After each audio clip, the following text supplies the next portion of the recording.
don't know if you heard, but the Rules Committee on the DNC had some really shady stuff going on. Shauna East was on that committee, and she wrote this Truth Out article about it. I think this article is too polite and it's too careful not to name names, but it definitely starts to shine a light on the horrible stuff that's happening within the DNC, in the inner workings of the DNC. I imagine it takes quite a bit of courage to start to reveal this stuff because it's like a mafia. The DNC thugs are likely to splain some things to people who reveal too much about what's going on from the inside. The Bernie people have had a tenuous relationship. They're not insiders, but they're not outsiders completely either. The problem is they know that if they say too much, they soon will be relegated to the outside completely. So if you see what happened here with the Zoom meetings and how they were manipulated technologically from the inside, then you'll understand how much like a mafia the DNC is. I participated in the DNC Rules Committee. I don't believe the party is united. Truth out. The Democrats' Pandemic Convention, that's a good name for it, Pandemic Convention, has been an uncanny spectacle to behold. Centrally coordinated from Milwaukee, but technically distributed across the country through a combination of live and pre-recorded speeches and performances, the Democratic National Convention, DNC, has sought to portray a Democratic Party whose members have united around the shared goal of defeating Donald Trump. But beneath the canned TV relays, there is an ominous edge to the DNC's unity. The technical setup of the convention has foreclosed most avenues for dissent, and the DNC's management of key decisions is palpably out of step with the goals behind which the party claims to be unified. This is me.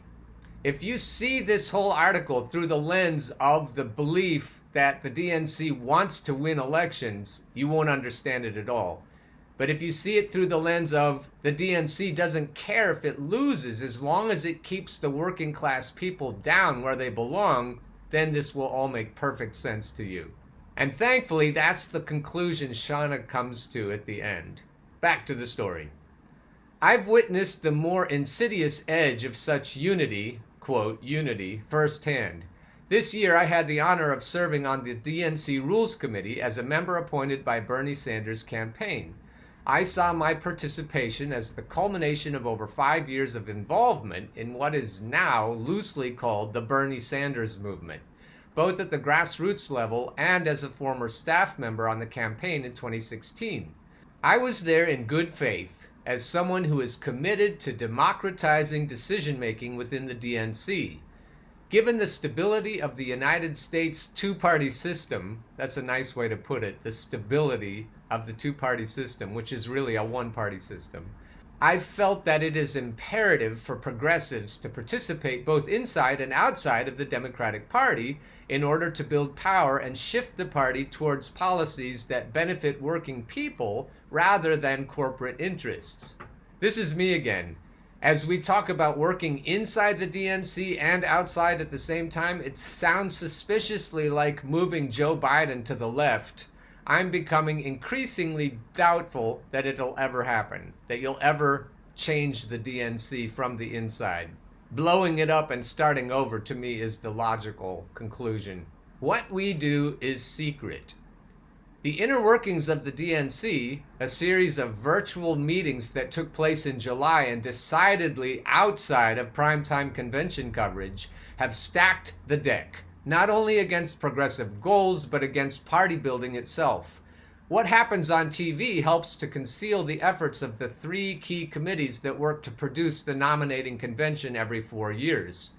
The Rules Committee, on which I served, can propose changes to the Democratic Party charter and convention rules and thus have a big impact over who wins an election, the roles of delegates and superdelegates, and how primary elections are run and won. In other words, these rules decide how participation in the primaries translates into seats at the convention.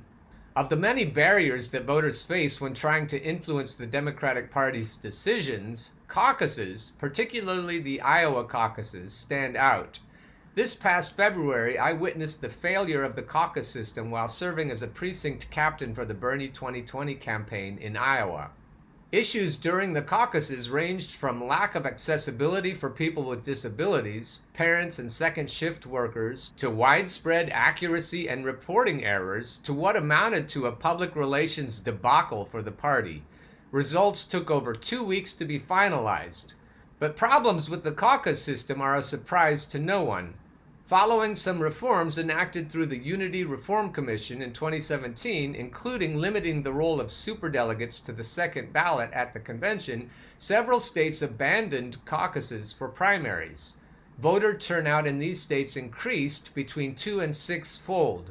If we care about expanding Democratic voter participation, why would we not require this change in all 50 states? Iowa is the first Democratic contest, and what happens there can greatly influence subsequent primaries.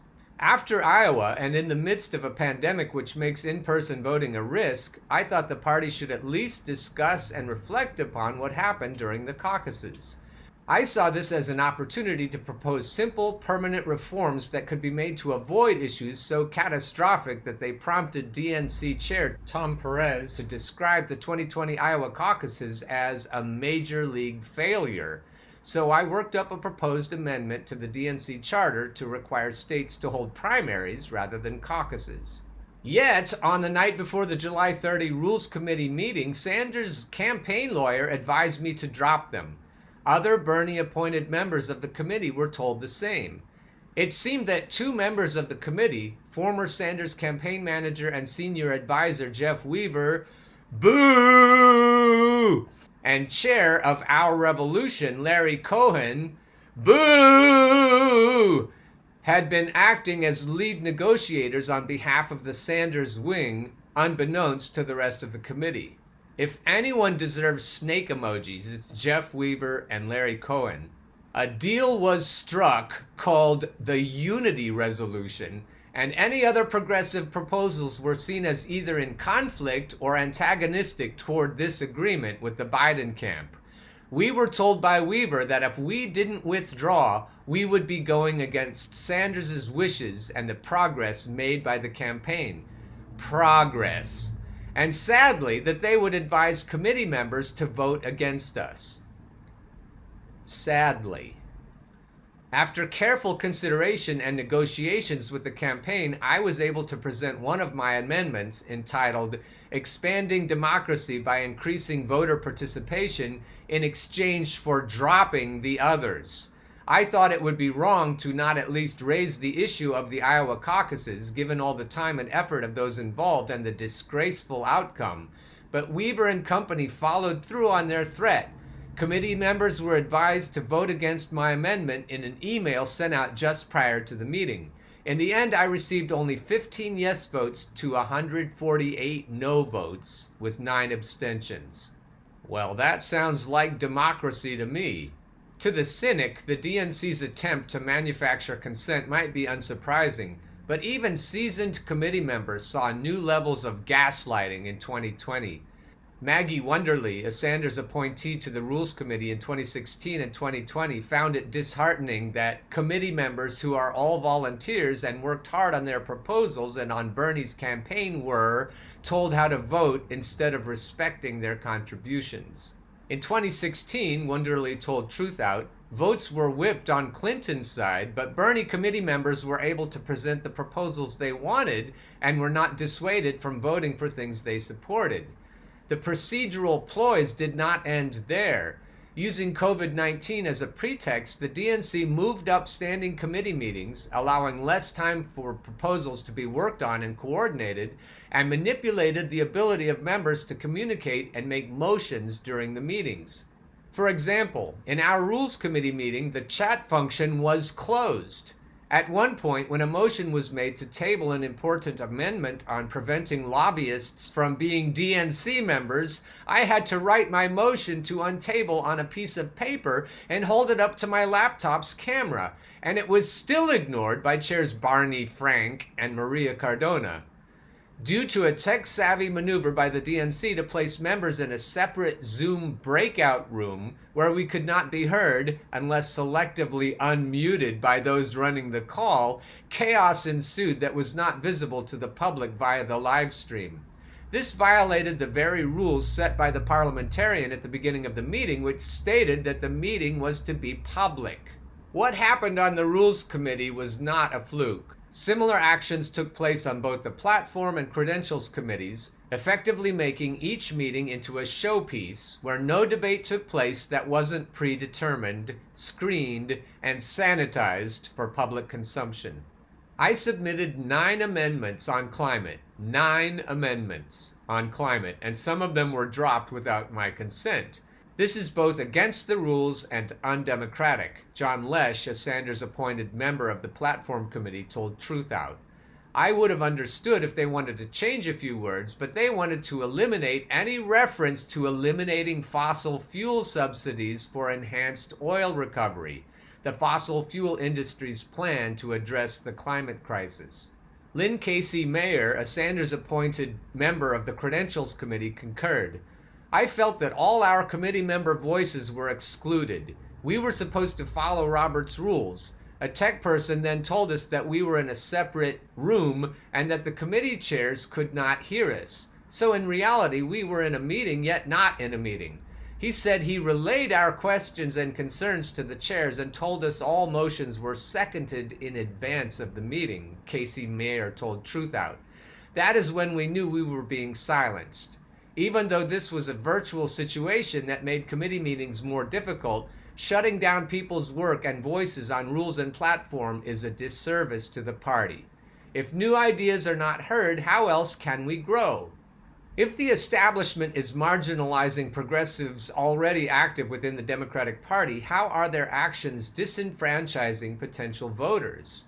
For a party that is supposed to represent working people, Democrats have been woefully out of touch with working class interests. Perhaps the most egregious example was the exclusion of Medicare for All from the Democratic Party platform, which is a policy supported by over 80% of Democratic voters and a majority of House Democrats. The party has also been out of sync with public opinion on legalizing cannabis, notably during one of the largest movements for criminal legal reform in our nation's history. Instead, they opted for watered-down language in their platform about decriminalization, relegating decision-making on legalization to the states and only in support of medical marijuana use. These are popular issues that have great potential to build the party. Contrast this with the fact that between 2010 and 2016, Democrats lost over 1,000 seats nationwide. Wouldn't now, just before the most crucial presidential election in my lifetime, be the time to increase voter participation among millions of Americans who have felt shut out of electoral politics? Party building isn't about the ability of a few high-profile members to cut deals. It is about listening and engagement, increasing voter participation, and cultivating new leadership within the party. In the weeks since our committee meetings, I have been asked repeatedly about why the Democrats make decisions that harm their ability to grow their base, undermining the public's confidence in the party. After all my experiences as a progressive who has been active in electoral politics over the past 5 years, I must conclude that the Democratic Party is not attempting to expand. They merely want enough votes to maintain the status quo. Ding, ding, ding. As Wunderlich said, when your goal is to do the best you can for your voters and have a democratic process that people can truly participate in, you might just find yourself consistently winning elections. The DNC's brokenness allows members of the party establishment to remain in power and control the platform at elections for the benefit of the ruling class. For them, incorporating more new and diverse voices would simply be too risky. Once folks begin to understand this twist of logic, this political moment, and the Democrats' well-coordinated failures will become easier to comprehend.